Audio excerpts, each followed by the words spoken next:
दोस्तों आज किशनगंज में फिर से सड़क हादसा हुआ है जिसमें से 2 व्यक्ति की मौत हुई है।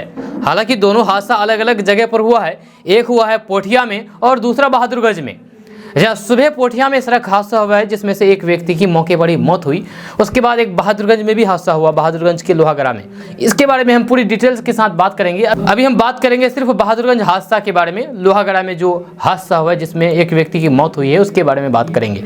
जानने से पहले आपसे एक रिक्वेस्ट है कि अगर आप हमारे चैनल पर पहली बार आए हैं तो पेज को फॉलो कर दीजिए। ऊपर फॉलो बटन दिख रहा होगा, आपको क्लिक करेंगे तो फॉलो हो जाएंगे। तो चलिए बात करते हैं विस्तार से।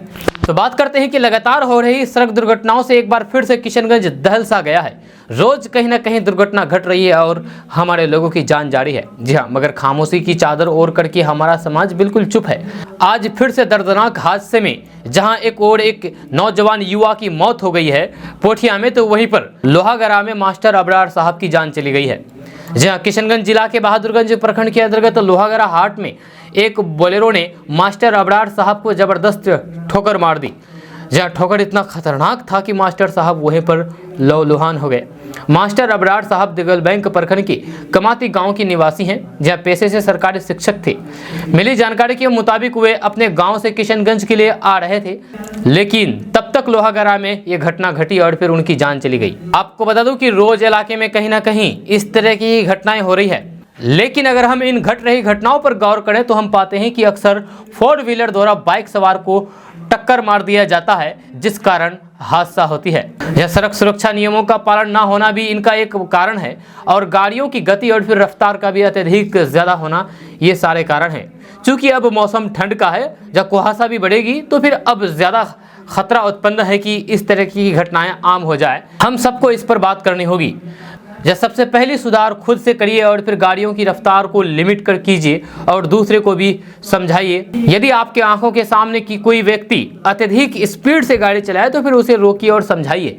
खास करके किशनगंज की प्रशासन को भी इस पर विशेष ध्यान देना चाहिए। जो लोग लिमिट से ज्यादा रफ्तार से गाड़ियां चलाते हैं उसे रोक करके टोकिए। मास्टर अबरार साहब जो कि दिगल बैंक प्रखंड के कमाती गांव के निवासी थे, या आज उनकी इस दर्दनाक दुर्घटना से जहां एक और शिक्षक समाज भी सदमे में है, तो फिर वहीं पर पूरे गांव वासियों को गहरा धक्का लगा है।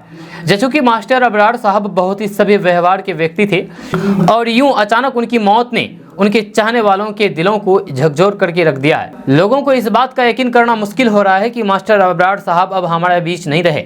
बहरहाल होने को कौन टाल सकता है, यहाँ किसी की कहाँ चलती है, मगर हाथ पर हाथ धरे नहीं रह सकते। सड़क दुर्घटना कैसे कम हो, इस पर अंकुश कैसे लगे, बहुत ज़रूरी है कि हम इस पर गौर और फिक्र करें और चर्चा करें और फिर जो ज़रूरी हो वो कदम उठाया जाए। अगर हमारी बातों को सुनकर के कोई एक आदमी भी यदि सड़क सुरक्षा के नियमों को फॉलो कर ले, यातायात के नियमों का अनुसरण कर ले, तो फिर हम समझेंगे कि हमारा वीडियो बनाने का मकसद पूरा हो गया है। जी हाँ, रोज रोज हो रही दुर्घटनाओं में, सड़क दुर्घटनाओं से हमारा किशनगंज एक तरह से सहम सा गया है। इससे पहले कि ये चमन वीरान हो जाए, हम सबको मिलकर के इसे बचाना होगा। जहाँ सड़क दुर्घटना कम हो, इस पर काम करना होगा, ये बहुत ज़रूरी है।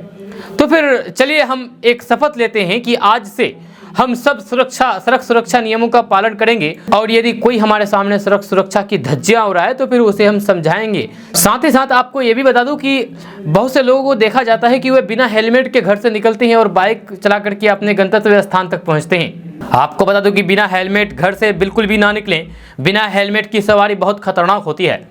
ना जाने हम क्यों इस बात को समझ नहीं पाते। ज़रूरत है हमें जिम्मेदार बनने की, चीज़ों को समझने की। अगर आप मेरे इस बात से सहमत हैं तो आप इस वीडियो को ज़्यादा से ज़्यादा शेयर कीजिए और लोगों तक पहुंचाइए, हमारे क्षेत्र के लोगों तक पहुंचाइए, और उनके कानों तक ये बात जाए कि सड़क सुरक्षा नियमों का पालन करना बहुत ज़रूरी है, क्योंकि आपकी जीवन काफ़ी कीमती है। आपके जीवन से ज़्यादा कुछ नहीं है। यह ज़िंदगी अनमोल है, एक ही ज़िंदगी मिलती है। अगर आप दुनिया में आए हैं तो दुनिया में सबसे ज़्यादा ज़रूरी चीज़ अगर कोई चीज़ है तो वह है आपकी ज़िंदगी। आपकी ज़िंदगी से बेहतर कुछ भी नहीं है।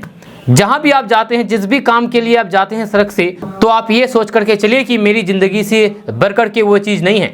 या चाहे कितनों भी ज़रूरी काम क्यों ना हो, अगर आपका नौकरी लगने वाला हो और आप देरी की वजह से आपका नौकरी छूटने वाला है, तो भी आप ये समझिए उस वक्त कि ये मेरी ज़िंदगी से बेहतर नहीं है।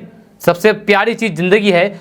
रब ने हमें एक ज़िंदगी अता की है, तो फिर हम सबका फ़र्ज़ बनता है कि हम इसको सुरक्षित रखें। विदा लेना चाहेंगे आपसे, जाने से पहले आपसे एक रिक्वेस्ट है, गुजारिश है कि अगर आप हमारे चैनल पर नए आए तो चैनल को सब्सक्राइब करके बेल आइकन को प्रेस कर दीजिए। अगर आप इस वीडियो को हमारे फेसबुक पेज पर देख रहे हैं तो पेज को फॉलो कर दीजिए, ऊपर फॉलो बटन दिख रहा होगा आपको, क्लिक करेंगे तो फॉलो हो जाएंगे। साथ ही जाने से पहले आपके लिए एक खुशखबरी है। खुशखबरी है कि केडीवी लाइव खुद का प्लेटफॉर्म लेकर के आ रहा है, खुद का एप्लीकेशन लेकर आ रहा है, ऐप लेकर के आ रहा है। आप इस ऐप में खुद से एक न्यूज़ पोस्ट कर सकते हैं और न्यूज़ देख सकते हैं। जी हाँ, यानी कि अपना खुद का न्यूज़ पोस्ट कर सकते हैं और दूसरे का न्यूज़ देख भी सकते हैं। इस एप्लीकेशन में आप वीडियो के फॉर्मेट में न्यूज़ देख सकते हैं, शॉर्ट वीडियो के फॉर्मेट में न्यूज़ देख सकते हैं, लॉन्ग वीडियो के फॉर्मेट में न्यूज़ देख सकते हैं, साथ ही साथ टेक्स्ट आर्टिकल कंटेंट फॉर्मेट में भी न्यूज़ देख सकते हैं, पढ़ सकते हैं। साथ ही साथ अपना खुद से भी शॉर्ट न्यूज़ वीडियो पोस्ट कर सकते हैं, लॉन्ग न्यूज़ वीडियो और बाकी text article news video post कर सकते हैं। यही नहीं, आप इस एप्लीकेशन में अपना खुद का अकाउंट बना सकते हैं, एक दूसरे को फॉलो कर सकते हैं और एक दूसरे के साथ चैटिंग कर सकते हैं, यानी कि मैसेज कर सकते हैं। बहुत सारी सुविधाएं दी गई है। बहुत जल्द इस एप्लीकेशन को लॉन्च करने वाले हैं। जब लॉन्च हो जाएगी तो फिर आप लोगों को बता दिया जाएगा केडीवी लाइव के माध्यम से। तब तक विदा लेना चाहेंगे आपसे। जय हिंद, जय भारत।